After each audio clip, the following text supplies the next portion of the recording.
नमस्ते बच्चों, मैं सरोज गोस्वामी, सनातन धर्मराज के महाविद्यालय ब्यावर। आज का हमारा जो टॉपिक है वो है राजस्थान की मृदा। राजस्थान की जो मिट्टी है उसकी क्या परिभाषा है, मृदा का क्या वर्गीकरण है, किन किन क्षेत्रों में पाई जाती है, उन सभी के बारे में आज हम अध्ययन करेंगे।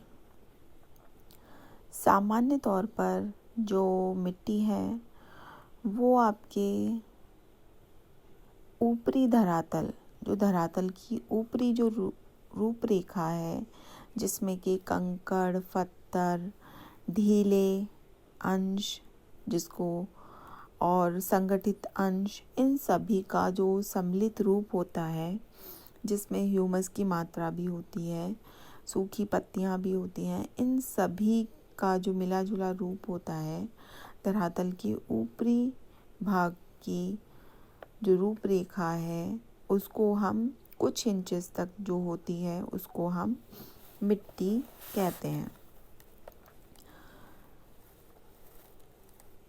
तो राजस्थान की जो मृदा है, इस मृदा को अलग अलग भागों में बांटा गया है, जिसमें कि उसकी धरातलीय, चट्टानीय, जलवायु, वनस्पति आदि विभिन्नताओं का प्रभाव पड़ा है।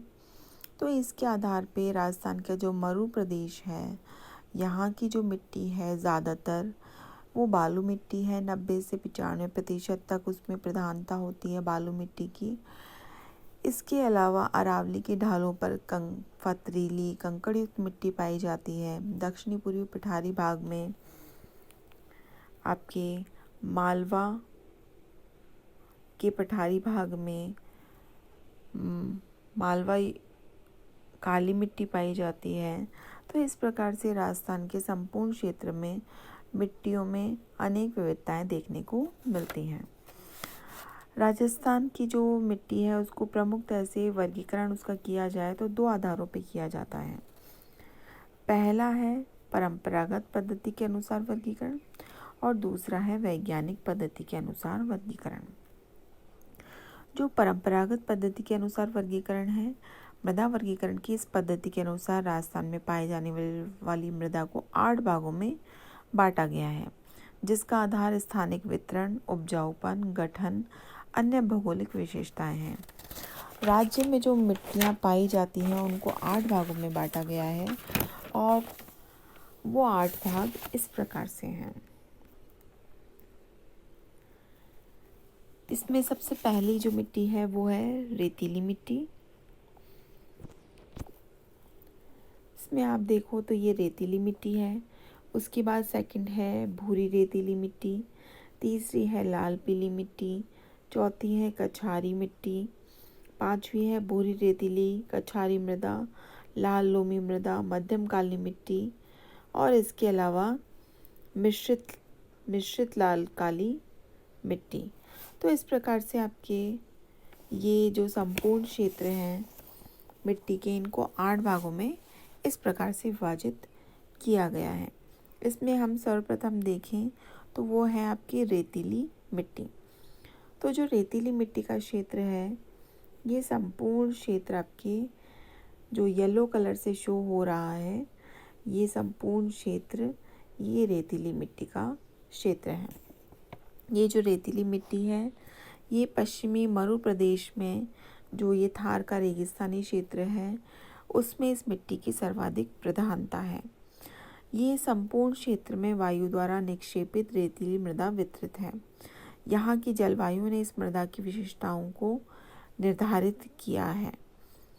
इस मिट्टी में बालूका स्तूपों का निर्माण प्रमुखतः से होता है।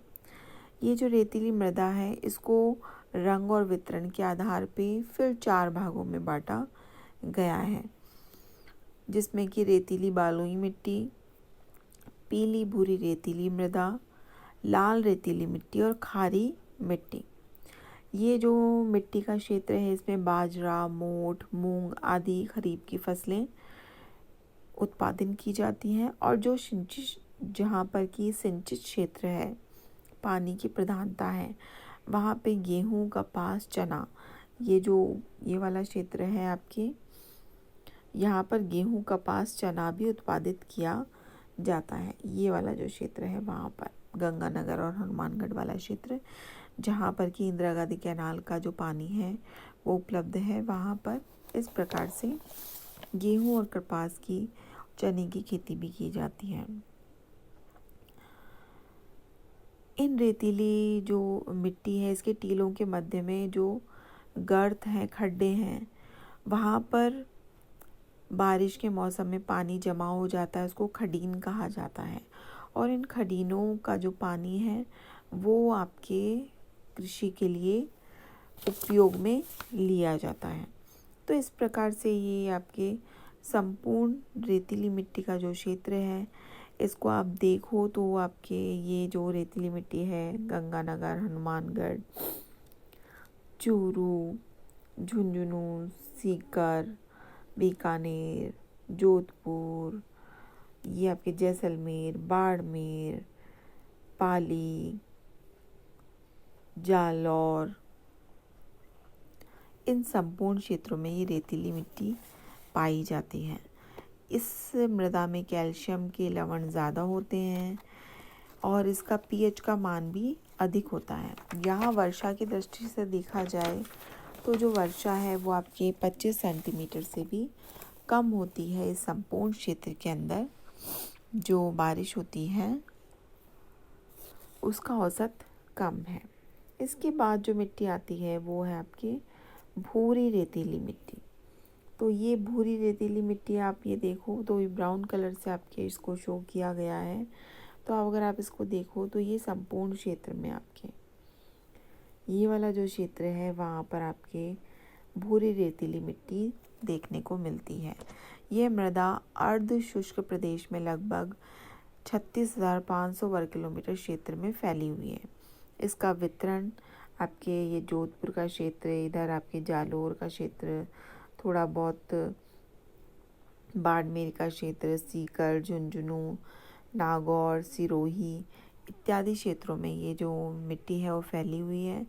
इस मृदा में पूरब और उत्तर पूर्व की ओर जैसे जैसे आप इस तरफ चलते जाओगे वैसे वैसे इसमें उर्वरकता की मात्रा बढ़ती जाती है, जिसका कारण नाइट्रेट और फास्फेट तत्वों की उपस्थिति है।